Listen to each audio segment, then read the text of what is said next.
Hello and welcome to the Third Sector Podcast. I'm Andy Ricketts. And I'm Lucinda Rouse. Each week we bring you half an hour of discussion and debate about the important goings-on in the charity world. This week we'll be continuing the volunteering theme with a discussion specifically about skilled volunteering. But first, we have our senior news reporter, Emily Harle, who's been talking to the chief executive of the Actors Benevolent Fund. Hi, Emily. Hi. So I visited the Actors Benevolent Fund's office, which is just a little building just right in the heart of Soho's theatre district, to speak with Alison Wyman, who is the charity's chief executive. So she took up the role last July in the middle of a 2-year dispute that involved former trustees, led by the actress Penelope Keith, who claimed they'd been illegitimately ousted from the charity. The dispute was a really sore spot for all involved, it seems, and it led to a lengthy Charity Commission compliance case that only just closed last week. But Alison told me that she didn't actually go in completely blind. She just wanted to stay objective.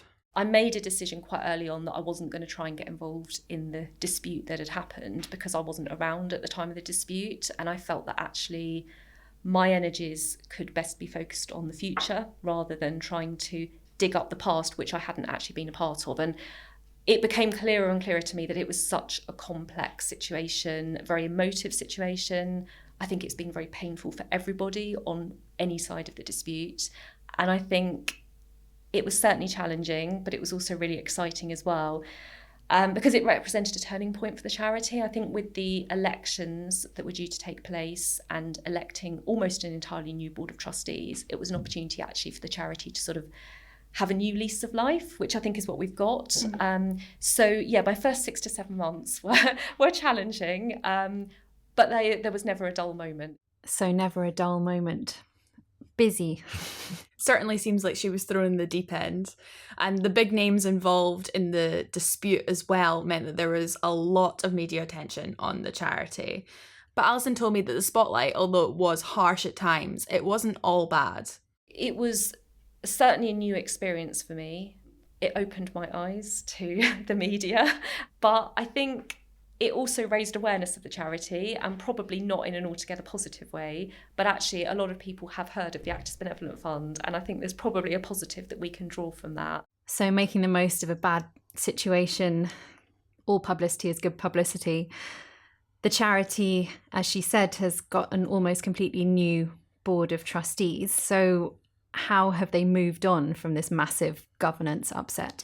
Yeah, so there's also been some more recent changes. So Third Sector actually revealed last week that ABF's chair Lloyd Grossman stepped down in April, just 2 months into the role, due to the time commitment that was involved.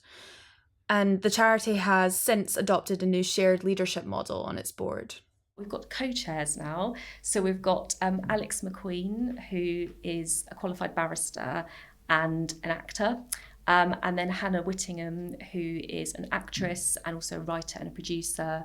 And they both bring experience as trustees, and they actually both bring very different skill sets. And I think given where the charity has been, given where we're going, I actually think sharing the role between two people is really helpful and really healthy for the charity. So another example of co-chairs of a charity trustee board. Be interesting to see what comes from that and how it goes. Hopefully they will last longer than 2 months. So where does the charity go from here, Emily, after such a tumultuous time? Well, one thing I could definitely tell from the interview was that ABF is looking to the future and is looking at how to navigate the challenges of keeping such a traditional, long-standing charity alive in such changing and constantly evolving times. The industry has been changing. Sort of mentioned that there's been less in-person auditions. It's become more isolated. The rise of AI, it's changing in so many ways. And I think any charity has to be constantly adapting if it's going to stay as relevant and meaningful as possible. So I think it's really important to honour the past, and I think it's really important to stay true to our charitable objects. So yeah, there's clearly been a lot of changes within the sector that the Actors Benevolent Fund is working in. The environment for actors and stage managers has changed drastically since COVID, and it means that the charity is sort of fighting to keep up with that pace. I mean, ABF is 142 years old. And Alison said that this can make it very tricky to engage with new audiences, particularly younger people. But the ABF is currently working on a number of initiatives to do that. So it's looking into diversifying its membership, which is currently largely very white, based in the southeast, older, and it is looking at boosting its social media reach to reach more young people specifically, and is looking into developing a new ambassador program. So there's a lot of interesting stuff in the works at the charity, and it seems they're very focused on moving past the row that has been the source of all of this media attention. I think that's definitely true. I think that the issue they might find is that there's still obviously bad feeling from the former trustees. We saw that just in the story that we wrote last week about the Charity Commission's announcement that they've closed the compliance case, but the trustees were still saying, well, we're very unhappy with how this has been handled and the things that the Charity Commission are saying. So there's obviously still bad feeling. I think that the charity is obviously doing the right thing in trying to move forward, and it will obviously hope that now the Charity Commission has closed the case, they'll be able to draw a line under it and move forward. The organisation is obviously way more in the spotlight than it ever was. I imagine that most people probably hadn't even heard of the Actors Benevolent Fund before they saw it in the national media with this big row involving Penelope Keith and a load of other famous names. So it will be interesting to see now how the charity capitalises on that. Obviously, it's been bad publicity, but it's put their name in the spotlight, and you hope that it will help them now going forward. And to pick up on the point about bad feeling, the impression I got from speaking to Alison Wyman was that the dispute has been very emotive. It's been extremely emotive, and she used the word painful for all parties involved. And I think that that's just something that any charity would have quite a lot of difficulty in overcoming. But it certainly seems that looking into new initiatives, which we discuss further in the long read that you can access on Third Sector's website, the new initiative seems like a good place to start. Moving on to this week's main discussion. As we reach the end of Volunteers Week, we're here to look at the subset of skilled volunteers. With charity budgets tighter than ever, organisations are looking to bring the skills and expertise they need to run through volunteers. And fortunately, there's certainly an appetite for people keen to give their time and expertise for free. While it won't come as a surprise that overall volunteering numbers have been down since the pandemic, Reach Volunteering, which specialises in skills-based volunteering opportunities, reported healthy growth last year. And we're delighted to be joined for our discussion today by two guests. First up is Liz Cooke, the Chief Executive of the Hive Avon, a charity which supports autistic adults and adults with learning disabilities in Bristol and South Gloucestershire. Hi, Liz. Hi, thanks for having us. And also joining us is Kevin Barker-Lee, a people partner at the Lloyds Banking Group. Kevin has been a trustee of the Hive for nearly 3 years, and he's been chair of the charity for about half of that time. Hello, Kevin. Thank you for joining us. Hello, great to be here. Now, Liz, I understand this is not only Volunteers Week, but a particularly special week for you as it's your 20th anniversary at the helm of the Hive. Congratulations. Thank you. Thank you. So how has your use of volunteers at the Hive evolved over the past 2 decades? I think we've expanded an awful lot in the last 20 years. When I first started, it was very much about supporting people one-to-one. So we had only a handful of volunteers who went out and did social events and things like that with them. Now we offer such a range of services. So we offer training and advocacy. We do social opportunities as well. We work with families about getting people out into their own homes, into independence. And so the range of volunteers that we've needed has changed as well, obviously, because we need people who maybe have got skills in the job that they do in training people, or we need people who have got maybe a little bit more understanding of autism and learning disability to become involved with some of our advocacy and issues like that. And at the moment, where you are now, you have many more volunteers than staff, is that correct? Yes, we have 8 part-time staff, but we have 55 volunteers. I counted them the other day. So who do a range of things. So some of those are trustees and some still help with the social opportunities and others in other ways. And what skill sets or types of skilled volunteers have you gained the most from? I think it's it's possibly been those who've maybe come in for quite a targeted time. So we had someone who came in and worked with us about fundraising and putting together a case for support. And she came and worked with us for about 5 or 6 days. And that was great because it was really condensed and I learned a lot from her. But once she'd finished, she went, "Thank you very much," and goodbye. And off she went to help somebody else, which is great because that's what she does.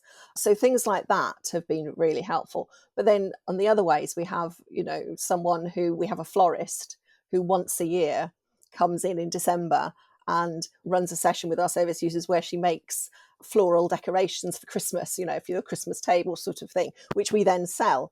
And it's in her diary every year because she loves coming so much, but that's her volunteering done. And that's fine with us. It's, we're very flexible. And Kevin, you've obviously come from an HR background. Can you talk a little bit about your journey to volunteering with the Hive, how you got involved and the sort of skills and expertise that you bring as a kind of skilled HR professional?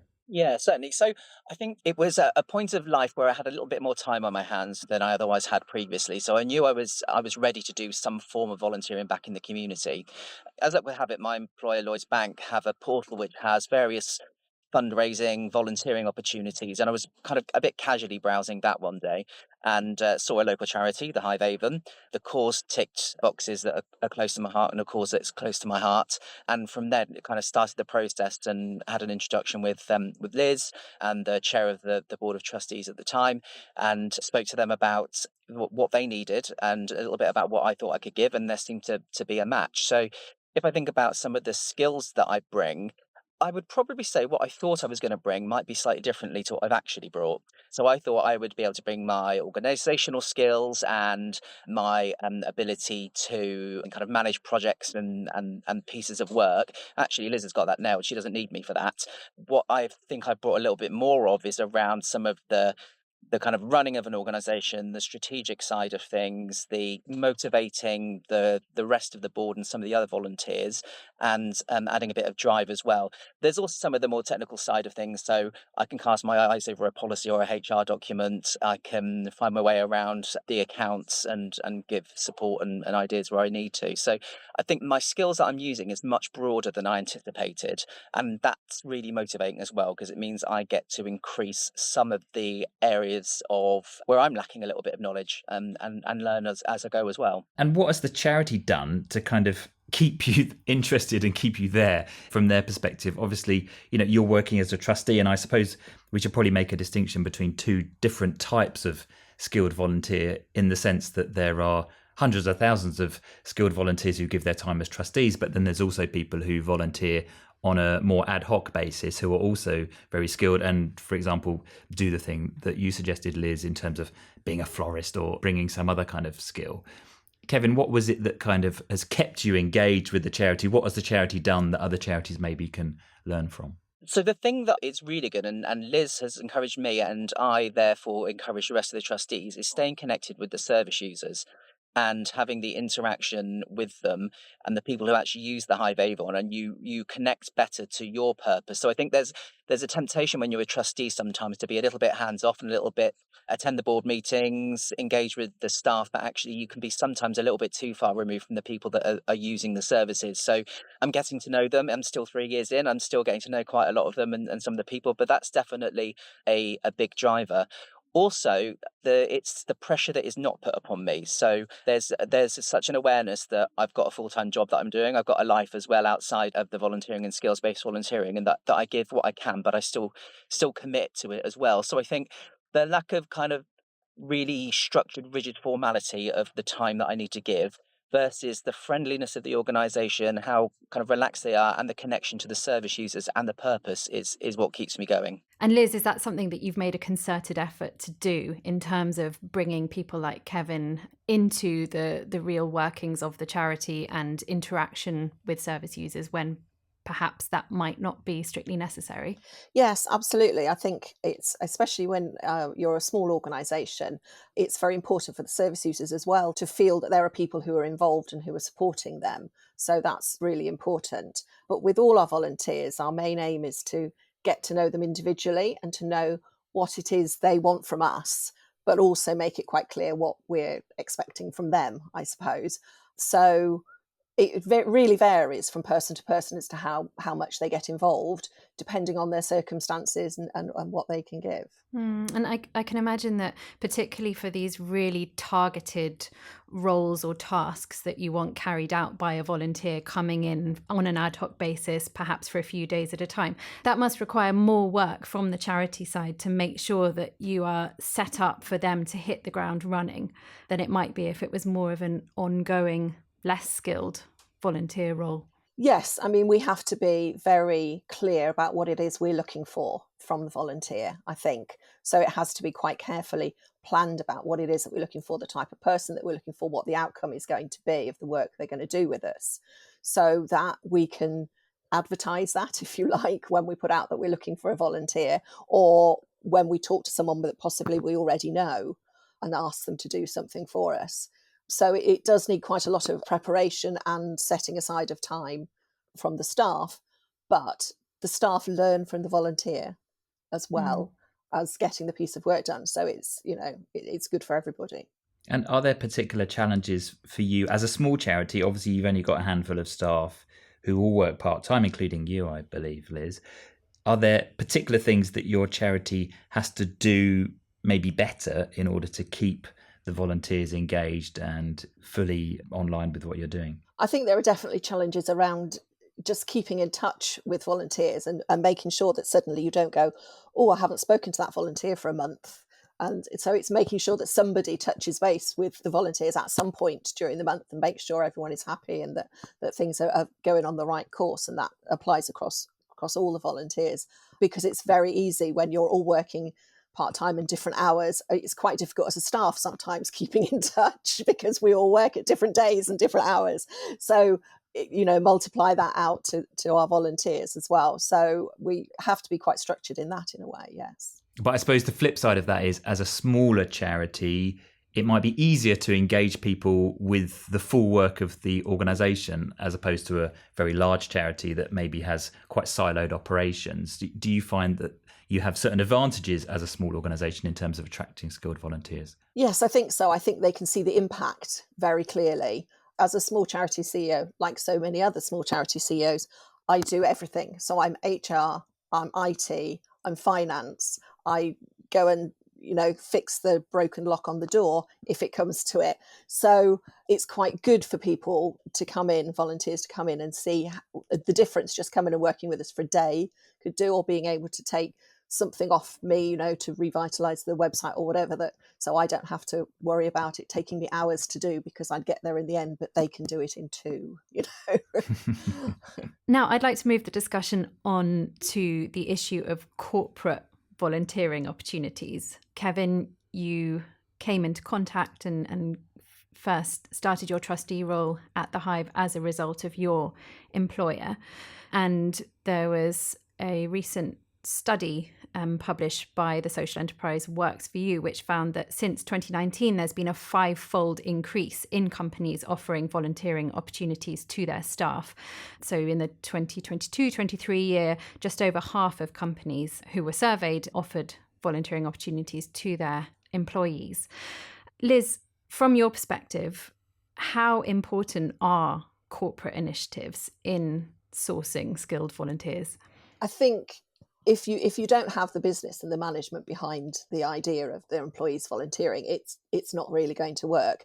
However, I do think that sometimes people need to think a little more laterally, maybe, that the obvious one is that people go, oh, we'll give the whole team a day off and they can go and volunteer somewhere in the community, which absolutely has its place. But for an organisation like us, not necessarily always. Sometimes, I'm turning people away and saying, we don't need anything painted or we don't need the garden dug up. So yes, thank you for your offer, but can you do somewhere else? Whereas we had one business who actually, Lloyds Bank, I don't like to give them more credit, but Lloyds Bank, who a few years ago, a colleague and I went down to their headquarters and they gave us 4 of their marketing team for the day. And we sat with them and we told them all about us and they came up with marketing strategy and different things. that were doable for us in terms of the hours that we had and what we had the resources for. And that was an example of the employer thinking slightly laterally and going, okay, instead of us going out to the organisation, we'll get the organisation to come to us and work around something. So I do think people need to possibly think slightly differently as well. If you're happy to let a whole team out for a day, could you do it so that one of them does it one day a month or something like that, so they can come into the organisation and do some finance work or something like that? And Kevin, from a corporate background, if you put your Lloyds hat on, what are the sort of things that charities can do to smooth the kind of corporate volunteering journey and make it easier for organisations to work with them? The use of digital channels, I think, is really important. So getting your opportunities out there in the marketplace, whether it's on, I don't think charities use LinkedIn enough. I don't see enough on there. I don't think we're trying to use it and emerging that as a bit of a channel for our corporate volunteering strategy, but also things like, as you mentioned, reach volunteering and having more activity and promoting the use of that with their own volunteers and trying to open them up to their networks. And certainly word of mouth as well, just so trying to encourage your existing volunteers to reach into their professional network.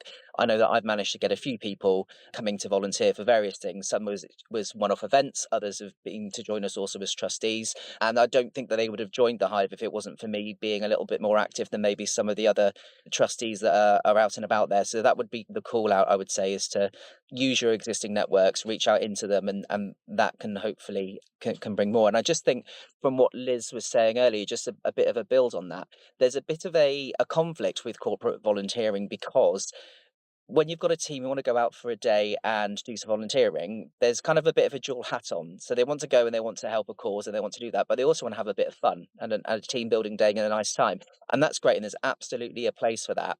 But I would say for corporate volunteering, for skills-based volunteering, you probably need to take a slightly different tactic and a slightly different strategy to kind of engage people for them. So I think that kind of solo one-to-one volunteering is the place where charities should kind of go after in terms of skills and individuals. Yeah, absolutely. I mean, I can understand if someone has a really demanding full-time job and they get given the opportunity to take a day to do something different to help an organisation, it probably wouldn't be the first thing that they'd choose to do is exactly what they've been doing in their day job. Exactly. Also thinking perhaps this is more relevant to the trustee side of things, but perhaps also the more mainstream volunteering. In terms of the need to shift the attitude or the mindset of the person who's coming in, we hear about a sort of disconnect between corporate cultures and charity cultures, and people coming from a corporate background saying, no, you need to be doing it like this, not like how you're doing it. Liz, is that something that you've encountered either at the trustee level or skilled volunteer level or both? It is, yes. And it's understandable because they maybe come from quite a large business organisation and that's how things are done. But although the basic rules of business apply, obviously, to third sector organisations, it is a slightly different beast and things are done differently, which is why I always encourage people to come in and get to know us. It's very difficult to come in and just say, I'm going to come in and work on this piece of work, but I'm not going to actually look at the work that you do, because they need to have that understanding of what it is and why we're doing it. And that if we need to make more money, it's not a case of just saying, oh, well, we'll charge people more for our services, because actually the people we work with have very limited budgets. And so that's not an option. So it's very important that even if they're only coming in short term, that they do have an understanding. That's why I encourage them to come in and talk to me, talk to the other staff, come and talk to the service users, have a look and see what we do. But again, that must take up so much time and resource. And like you say, you're the one doing it. How do you make sure that you're getting out of them what you want to, and that, yes, you're not wasting your time and effort? I'm very clear about what it is we're looking for. And I do say to people sometimes, I don't think this is a good fit between us, because what you want to come in and do and what we want you to do isn't quite the same thing. And thank you so much for offering. But if I know of someone else who I think they'd be better suited to, I'll signpost them that way. But, so I try not to discourage them from ever offering to anyone again. But sometimes it's not a good fit for whatever reason. Kevin, you've been nodding along. What's your perspective on that? Yeah, there's lots of things that pop into my head when we start kind of talking about this. I remember very early on in our when I joined, and I was slightly frustrated by something that one of the trustees hadn't done, and wanted to have a stern word with them about that. And Liz rightly pointed out, look, Kevin, this person's giving up time. They're not an employee. They're not. You need to take a slightly different approach with them rather than going in all guns blazing. And it just, that from that moment onwards, it just reset in my mind, thinking, yes, this is different. And actually it's lovely because I work in a large corporate environment. I have done for most of my adult working life. And actually there's a really nice kind of freedom and learning from working with a much smaller organization that's a lot more nimble, a lot more agile, and have a different culture and ways to approach it. So it's actually quite freeing to be able to have these two different places where you work in and have to use different styles, and the growth and the learning that I've had through that, and how I brought that back into work to chill out a little bit sometimes and take things more on kind of face value, and be a little bit less corporate, I think has benefited me from both my volunteering but also from my day job. And as we're recording this, it's Volunteers Week, a big week in the year for everybody who volunteers for charity. I wonder, Kevin, to what extent do these kind of tentpole moments register in the corporate world more broadly? And are there things that charities can be doing to make more use of things like Volunteers Week and the Big Help Out, which is just going to be taking place this weekend? Yes. So I think there's more that can be done, and it depends on how much access you get to the organisations and how bought in the leadership actually are from giving their staff and giving their resources up to the volunteers. So they're a great week for highlighting and for raising awareness, I think, and for doing a bit of marketing. There is the risk that it gets a bit crowded within the week. So I think you've got your week as your launch, and that's your opportunity to make connections. Then the hard work happens after that, where you try and keep those connections with people who have shown an interest or have shown they want to be involved. So the weeks are a great starting point, but the hard work, I think, comes in after that to kind of really make those relationships flourish. And Liz, I wondered what your perspective is on that as well. As a small charity, how helpful are things like Volunteers Week and the Big Help Out to you? Yeah, Volunteers Week for the volunteers that we already have is quite important, that they have their own week. And even though we possibly go over the top about saying thank you to them, quite often volunteers are going, why are you thanking me again? And I go, well, just because you can never say thank you enough. But it's quite nice that they have a week that's sort of dedicated to them, and we do things, and we make them cards, and we sort of celebrate what they've done. But it also focuses their minds a little bit, because we also say to them, and do you tell your friends that you volunteer with us? Do you know anyone else? So they have that conversation. And it's surprising how many volunteers we do get through other volunteers, because they come in and go, well, my colleague's been coming into work and wittering on about you all the time, so I thought I'd come and see what it's all about.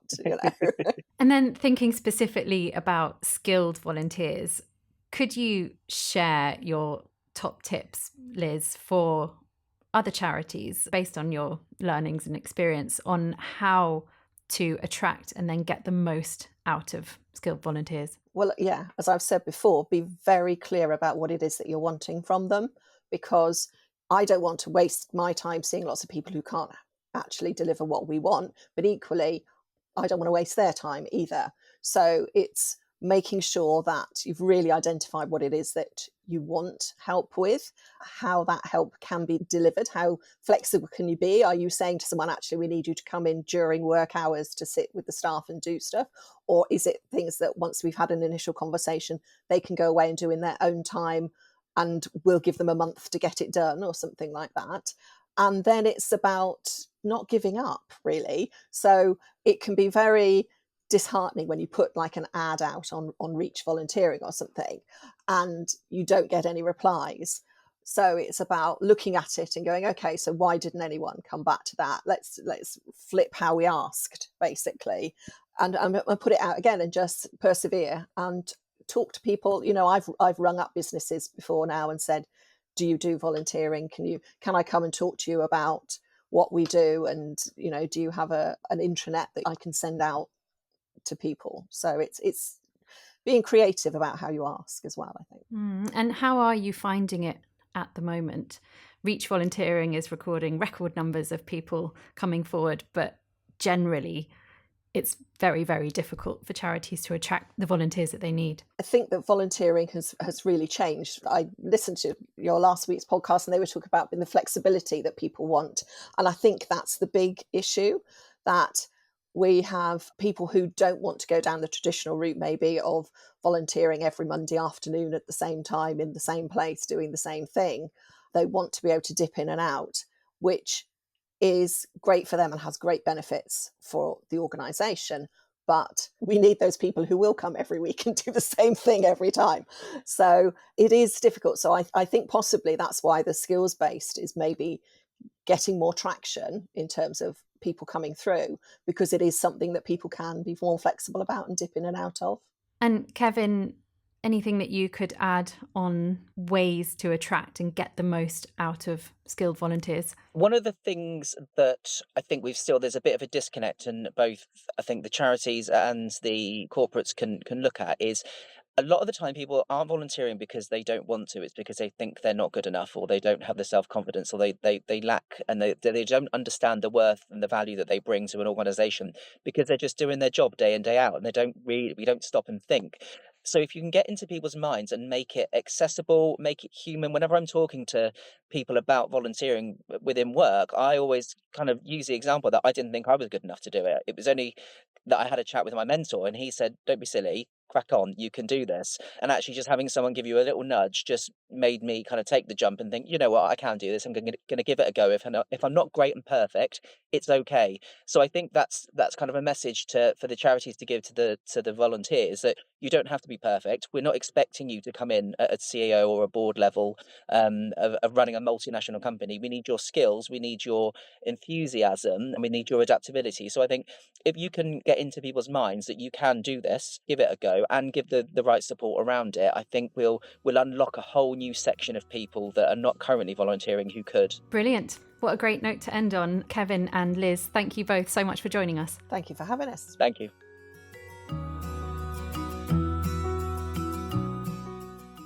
And that's it for this week. We'll be back next week to talk about the issue of trust in the charity sector.